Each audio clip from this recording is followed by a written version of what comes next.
Saudara Anda menyaksikan Kompas Bisnis bersama saya Putri Oktaviani. Lapor Pak Presiden, beli cabai di seluruh pasar di Indonesia dekat dengan Ramadan. Nggak ada yang murah. Harga cabai bahkan sudah melonjak di atas Rp100.000 dari akhir tahun lalu atau saat perayaan Natal. Kapan nih Pak Presiden harga cabai kembali ke harga 50 ribuan per kilo? Karena isi dompet yang dikeluarkan makin banyak. Gak cuma cabai, saya juga mau lapor nih Pak Presiden. Di Ramadan ini PHK juga menjadi kecemasan kelas pekerja, khususnya industri padat karya. Kita lihat peta harga cabai di Indonesia ke data berikut ini. Nah ini dia saudara, Indonesia darurat cabai mahal. Ini harga per kilogram per 27 Februari. Kita lihat dari Sumatera harganya Rp105.000 per kilogram. Geser ke Kalimantan harganya di kisaran Rp130.000 sampai Rp140.000 per kilogram. Di Pulau Jawa harganya di kisaran Rp100.000 sampai Rp130.000 per kilogram. Di Bali sekitar Rp100.000 dan di Sulawesi sama seperti di Bali sekitar Rp100.000 per kilogram. Kalau secara makroekonomi saudara, cabai selalu memiliki andil penyumbang inflasi, terutama saat cuaca buruk atau gagal panen menjelang perayaan hari besar. Apa upaya pemerintah menstabilkan harga cabai yang melambung secara musiman dari tahun ke tahun? Pedagang juga mengeluhkan saudara, pasokan cabai yang seret hingga mengerek harga cabai. Selain harga cabai, yang dicemaskan adalah PHK. Kita ke data selanjutnya. Lapor Pak Presiden, gimana nih bisa beli cabai yang tadi harganya makin melambung sampai Rp100.000 kalau pekerjaan aja nggak punya. Kami bacakan data PHK saudara yang terjadi sejak Januari sampai Februari. Ini di sektor tekstil begitu ya, di wilayah Sumedang ada 700, kemudian di sektor tekstil juga di Cimahi 270. Bulu mata, pabrik bulu mata di Garut 2.000 pekerja, sawit di Kalimantan Barat 2.000 pekerja, jasa pengiriman di Jakarta PHK ada 1.000 karyawan. Terus kemudian kebutuhan rumah tangga di Jakarta ada 300 dan tekstil juga di Jawa Tengah 8.475 pekerja. Dalam catatan kami saudara dari tahun ke tahun menjelang Ramadan dan Lebaran, PHK juga marak terjadi. Dan hari ini saudara merupakan hari terakhir karyawan Sritex bekerja sebelum Sabtu besok dinyatakan berhenti beroperasi. Tetaplah bersama kami di Kompas Bisnis.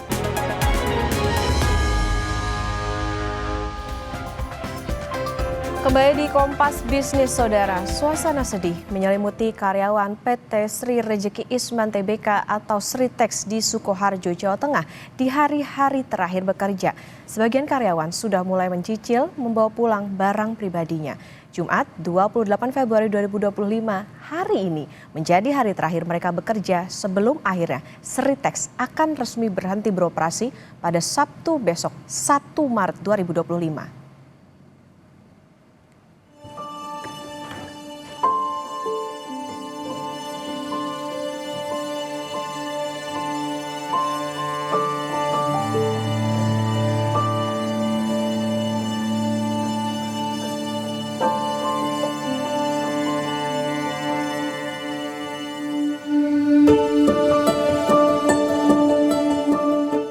Tampak raut kesedihan dari para karyawan Sritex di Sukoharjo, Jawa Tengah ini.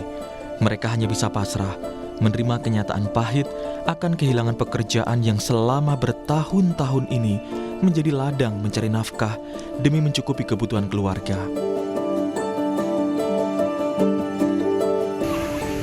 Hari-hari terakhir jelang penutupan Sritex pada Kamis sore, sejumlah karyawan tampak mengabadikan momen kenangan. Beberapa di antaranya terlihat mengemas dan membawa sejumlah barang pribadi untuk dibawa pulang. Mereka sengaja membawa barang pribadi di tempat kerja sebagai bahan penyemangat. Salah satu karyawan dari Yati mengaku sudah mendapatkan kabar PHK. Dari Yati mengaku sedih atas kejadian ini dan berharap bisa mendapatkan pekerjaan baru. Kalau sedih ya Bu, rencana nanti gimana, di rumah dulu atau di mencari rumah pekerjaan dulu? Mau di rumah dulu. Bu, ini barang-barangnya dibawa semua nih Bu? Barang pribadi. Sementara Warti yang sudah mengabdi di Sritek selama 25 tahun juga mengaku sedih dan bingung atas PHK yang menimpanya usai Sritek dinyatakan gulung tikar. Apalagi anak-anak Darwati masih bersekolah dan butuh biaya pendidikan. Darwati berharap Sritek bisa kembali pulih dan bisa kembali bekerja. Bingung nggak Bu ini Bu? Ya bingung, dengar udah PHK aja hatinya sakit, menangis.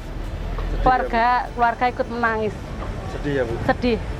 Soalnya ini buat keluarga lah. Mbak anaknya masih sekolah kan juga bingung. Masih Keluarga kecil. di rumah juga sempat shock Bu? Iya, shock. Anak-anak juga shock. Terus punya harapan mau lanjutin sekolah ini kayak gimana gitu. Kasihan ibunya. Tuh. Kini yang tersisa hanyalah pekerja seperti mekanik dan satpam. Itu pun harus pengetahuan tim kurator kepailitan PT Sritek. Jumat 28 Februari 2025 menjadi hari terakhir karyawan bekerja di PT Sritek, dan Sabtu 1 Maret 2025 perusahaan tekstil terbesar itu akan tutup dan berhenti beroperasi.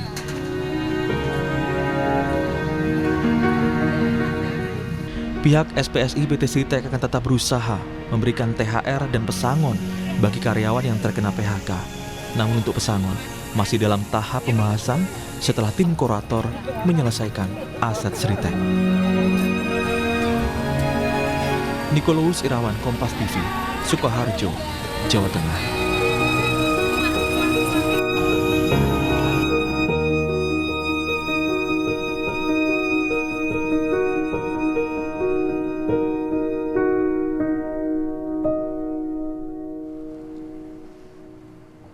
Lapor Pak Presiden, Indonesia sudah musim cabai mahal dan PHK menjelang puasa. Kompas Bisnis akan bertanya langsung kepada Mira Sumirat, Presiden Asosiasi Serikat Pekerja Seluruh Indonesia atau Aspirasi, yang sudah hadir hari ini di studio Kompas TV. Bu Mira, selamat pagi. Pagi, Mbak Putri, pagi. Bu Mira, tadi kalau kita melihat tentu ini menjadi suatu keprihatinan apa yang terjadi di Sritek. Sebetulnya bagaimana sih Bu kondisi pekerja, terutama mereka yang ada di sektor padat karya? Dari data Anda, sudah ada berapa pabrik yang mengumumkan PHK hingga sejauh ini? Ya, proses PHK massal itu sebenarnya sesungguhnya terjadi sejak tahun 2015. 2015 kemudian diperparah pada saat 2020 ada pandemi COVID. Kemudian diperparah lagi, kemudian ada Undang-Undang Omnibus Law Cipta Kerja.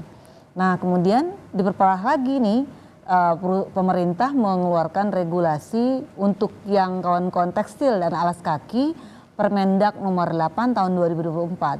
Makanya Bos Sritek kan sudah menyampaikan kepada media, kepada publik bahwa salah satu penyebab daripada pilot atau tutupnya Sritek itu adanya peraturan Menteri Perdagangan nomor 8 tahun 2024. Dan bukan hanya dirasakan oleh Sritek, tapi seluruh perusahaan yang berbasis ekspor itu merasakan adanya Permendak yang membuat mereka kemudian produknya menjadi tidak laku dan perusahaan akhirnya tutup gitu. Jadi proses PHK massal ini sudah berlangsung lama dan saya yakin akan terus berlangsung karena saya mendapat informasi 2 hari yang lalu itu ya, Sanken, kemudian Yamaha Musik ya di Pulau Gadung dan juga di Cikarang, kemudian juga akan lagi ada katanya perusahaan-perusahaan yang lain, sebelumnya Denbi yang di Garut 2.000 orang dan itu besar-besar gitu ya PHK-nya dan nggak main-main, bukan jumlah orang yang di bawah 1.000, itu di atas 1.000. Dan harapan saya sih pemerintah harus segera proaktif ya, jangan menunggu laporan gitu baru mereka datang atau juga baru mereka bisa menyelesaikan ini. Artinya secara regulasi belum ada yang bisa mengakomodir atau melindungi pekerja maupun juga industri itu, Bu? Ya terus terang ya, contoh Undang-Undang Omnibus Law Cipta Kerja kan sudah dinyatakan oleh Mahkamah Konstitusi itu inkonstitusional. Kemudian juga kemarin ada GR yang dilakukan oleh kawan-kawan di aliansi dan juga beberapa partai politik dan menyatakan itu harus di dalam tanda kutip diperbaiki, dikoreksi dan pemerintah diminta oleh Mahkamah Konstitusi untuk membuat undang-undang baru. Artinya memang selama ini regulasi yang untuk para pekerja buruh tidak pro, ya tidak ada untuk dalam rangka untuk melindungi gitu lah. Kalau melindungi saya yakin kok nggak ada ini yang namanya bicara terkait dengan PHK, masalah yang bertubi-tubi yang tadi disampaikan gitu ya. Dan lagi-lagi harapan saya ketika pemerintah membuat regulasi juga selama ini harapannya ingin kami itu dimintai saran atau juga oke lah kita nggak bisa dilibatkan secara langsung karena bukan lembaga yang memang membuat undang-undang, tapi kami berharap adalah minta pendapat gitu ya, namanya juga stakeholder yang terkait untuk bisa sama-sama nanti ada perbaikan di dalam undang-undang yang akan dibuat. Harus lebih banyak mendengar kebutuhan maupun tidak hanya sekedar industri tapi juga dari pekerja. Bu Mira, tapi kalau sekarang mana yang lebih baik terjadi?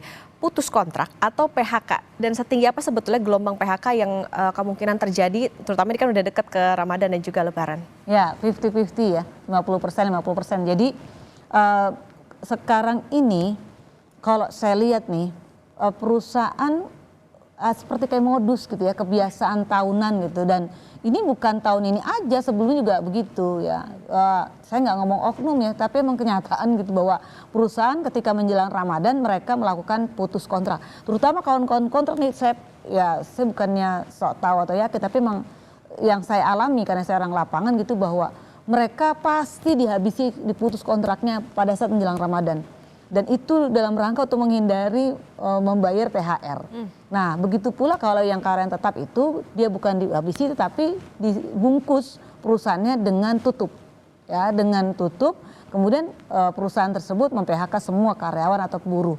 Nah, yang menjadi miris kami adalah ketika sudah tutup, setelah Lebaran mereka buka lagi dengan dari yang baru. Open recruitment lagi, berarti? Open recruitment dengan status nanti menjadi outsourcing harian dan juga kontrak yang sangat pendek ininya kontraknya. Gitu. Oke, itu sudah terjadi sejak berapa lama kalau Bu Mira memperhatikan modus-modus seperti itu, Bu? Kalau bisa dikatakan ya ini diduganya adalah untuk menghindari pembayaran THR terutama. Sejak kurang lebih tahun 2015. 2015 sampai kemudian sekarang. Saya lihat modus itu terus berlangsung dan kami nggak diam. 2016 itu kan saya wakil ketua lembaga kerjasama tripartit nasional gitu atau LKS dari perwakilan pekerja buruh gitu ya. Kami sudah sampaikan itu ya berulang kali dan tapi itu tadi lagi-lagi karena dalam tanda kutip kami tidak pernah dilibatkan secara pembuatan regulasi atau juga dimintai saran gitu atau pendapat ya lagi-lagi ya hasilnya kayak gini gitu ya. Lalu merugikan. Ya sejauh ini kalau dari aspirasi sendiri Bu sudah seberapa besar aduan yang mungkin diterima ataupun juga karena kan ini juga terjadi gelombang PHK tidak hanya di Jakarta tapi juga di berbagai wilayah lainnya. Kalau saya ngambilnya di tahun 2024 aja ya. Sektor mana Bu yang paling banyak? Kalau 2025 kan baru. Itu kalau bicara paling banyak kurang lebih hampir 30 ribuan orang. Ya untuk pengaduan untuk PHK. Tapi kalau saya ngambil dari 2015 itu udah datanya udah sampai menembus hampir 100 ribuan orang gitu lah. Jadi apa yang dirasakan oleh kawan-kawan buruh bukan hanya dari Jakarta tapi seluruh daerah itu menyampaikan keluhan yang hampir sama seragam yaitu bahwa menjelang Ramadan, menjelang hari raya mereka di PHK dan para pekerja kontrak itu dihabisi pada saat menjelang Ramadan itu. Itu sepertinya kayak modus. Kondisi kesulitan yang dirasakan para pekerja saat ini sejauh mana sih Bu? Karena kan kalau tadi kita tidak hanya melihat bagaimana gelombang PHK terjadi, tapi harga cabai mahal, harga kebutuhan macam-macam juga semakin mahal. Jadi gini, 2020 pandemi COVID, ini kawan-kawan banyak yang di PHK secara sepihak, banyak yang nggak dikasih pesangon juga, PHK massal dengan alasan rugi karena COVID. Kemudian 2021 kemudian Undang-Undang Omnibus Law yang luar biasa memudahkan para pekerja buruh kita itu di PHK. Pagi dia masih tertawa-tawa pekerja, sore mereka bisa langsung di PHK karena memang undang-undangnya bunyi begitu. Ya, kemudian ditambah lagi dengan mohon maaf saja ya harga pangan yang sudah melambung tinggi sejak 2024 20% dan juga harga 9 bahan dasar pokok. Kami sudah menyampaikan itu pada saat pemerintahan Pak Prabowo sebelum dilantik, saya menyampaikan 100 hari ini Pak Prabowo agar menurunkan harga pangan 20%, kan naik upah tuh memang ya di kalau nggak salah di Januari 2025 sekitar 6,5%. Itu menjadi sia-sia naik itu 6,5%. Kenapa? Karena harga pangan sembakonya itu nggak dijaga gitu loh. Jadi kalau misalnya naik upahnya ya ini kan pasti mengirimi efek dominonya. Nah tetapi sekali lagi sayang seribu sayang ya pemerintah tidak mengakomodir untuk menurunkan harga dan menciptakan lapangan pekerjaan yang padat karya. Karena kalau saya lihat kan investasi sekarang lebih banyak ke padat modal gitu ya. Nah, tapi kalau saya lihat lagi, kalau melihat kasus Sanken ya, itu menyampaikan bahwa emang di permukaan sih nggak kelihatan gitu ya, yang di publik menyampaikan bahwa produknya nggak laku gitu ya. Tapi saya mendapatkan informasi sesungguhnya di Sanken itu banyak sekali yang namanya pungutan liar, pemalakan dari ormas-ormas sekitar gitu. Nah ini kan nggak apa namanya itu tidak bisa terselesaikan oleh pemerintah. Seharusnya bisa terselesaikan. Bagaimana supaya investor itu nyaman dalam dia berinvestasi di Indonesia. Dari kajian atau survei yang dilakukan World Economic Forum, nomor satu investasi nggak mau masuk ke Indonesia, investasi asing adalah satu korupsi, kedua birokrasi yang berbelit-belit, yang ketiga pungli. Di tiga besar ini masuk kategori untuk investasi asing nggak mau masuk ke Indonesia. Nah ini harusnya dibenahin gitu loh. Korupsi kita sama-sama sekarang ini dipertontonkan baru saja dan membuat saya marah gitu ya. Saya kecewa sebagai rakyat. Hampir dalam rentang waktu 2018 hampir menembus 1.000 triliun korupsi yang ada di Pertamina dan lingkungannya. Saya belum dengar ya pejabat yang terkait meminta maaf kepada rakyat Indonesia gitu ya. Ini yang saya sampaikan kepada kesempatan dalam hari ini. Saya kecewa sebagai rakyat, saya marah. Saya belum mendengar pejabat meminta maaf atas terjadinya PHK yang sangat luar biadab ini ya di lingkungan Pertamina gitu. Dan belum lagi sampai ada meme Liga Korupsi Indonesia. Nah itu nomor satu, Timah, Pertamina, aduh itu semua kan BUMN semua. Nah ini masa harus diamkan? Coba kalau itu dikumpulkan ya, harapan saya sih dulu Pak Prabowo sebelum menjabat sebagai presiden secara tegas menyampaikan akan memberantas koruptor, mengejar ya sampai ke ujung dunia sekalipun. Nah harapan saya itu dilakukan sekarang. Itu ada kesempatan Pak Prabowo sebagai presiden, ini masanya Bapak untuk melakukan secara tegas kepada para pelaku maling-maling uang rakyat dan uang pemerintah ini. Bu Mirah, dengan kondisi saat ini banyak PHK, kemudian juga tadi kalau kita lihat raksasa tekstil bisa dikatakan Sritex sampai akhirnya mereka mem-PHK. Kondisinya para pekerja ini masih percaya nggak sih sebetulnya sama Kemnaker? Apalagi kan sebelumnya Kemnaker juga mengatakan bahwa akan menyelamatkan Sritex. Ya. Kita sama-sama dipertontonkan dengan viralnya Pak Wamen Naker, Pak Bang Noel ya, saya memanggil beliau, itu datang gitu ya. Itu kan dalam tanda kutip ya namanya Pak Wamen pada saat itu Pak Bang Noel baru menjabat ya, kemudian yang kedua perintah Pak Prabowo juga harus proaktif ya kepada rakyat dalam hal pekerja buruh, sehingga disampaikan pada saat itu melalui video viralnya akan menyelamatkan. Sesungguhnya pemerintah nggak menyelesaikan pokok utama permasalahan yang ada di Sritex. Kan itu kan baru hilir permukaan. Harusnya ujungnya apa nih kalau menyebabkan Sritex bangkrut atau pailit? Lihat dong, dia kan utangnya banyak. Kenapa utangnya banyak? Karena barangnya nggak laku gitu kan. Kenapa barangnya nggak laku? Ya gara-gara kalah saing dengan barang impor yang masuk. Ujung-ujungnya peraturan Menteri Perdagangan nomor 8 2024 itu gitu loh. Nah itu yang harusnya diselesaikan gitu loh. Apakah pemerintah mau menalangin atau nutupin utangnya Sritex? Kan enggak. Pada akhirnya putusan pengadilan bilang pailit. Ya itu yang jalan yang harus ditempuh. Nggak bisa juga kali manajemen memaksakan terus beroperasi, satu sisi nggak punya uang gitu loh. Saya kira Sritex ini termasuk perusahaan yang minim gejolak kalau saya perhatikan gitu ya. Dan sekarang cukup tragis di ujungnya usianya itu dipailitkan gara-gara tadi salah satu regulasi yang dikeluarkan oleh pemerintah yang sebelumnya ya, bukan pemerintah Pak Prabowo. Jadi yang sebelumnya itu dikeluarkan sehingga mengakibatkan kerugian yang luar biasa gitu. Jadi saya kira ini juga harus cepat gitu, karena kalau bicara terkait Sritex saya khawatir ini akan ada lagi banyak perusahaan yang sejenis. Jadi domino ya Bu? Betul, yang kemudian melakukan yang sama. Oke, ini yang perlu diperhatikan adalah bahwa kondisi saat ini di Indonesia tentu mempengaruhi bagaimana iklim investasi yang juga berdampak pada pekerja. Ada tadi beberapa faktor seperti korupsi, kemudian birokrasi yang berbelit, ada pungli, bahkan juga ada Permendak yang tentu ini bisa menghambat bagaimana situasi ataupun juga kondisi investasi dan juga berdampak pada pekerja. Terima kasih Presiden Asosiasi Serikat Pekerja Seluruh Indonesia atau Aspirasi Bu Mira Sumirat sudah bersama di Kompas Bisnis. Sehat selalu Bu Mira.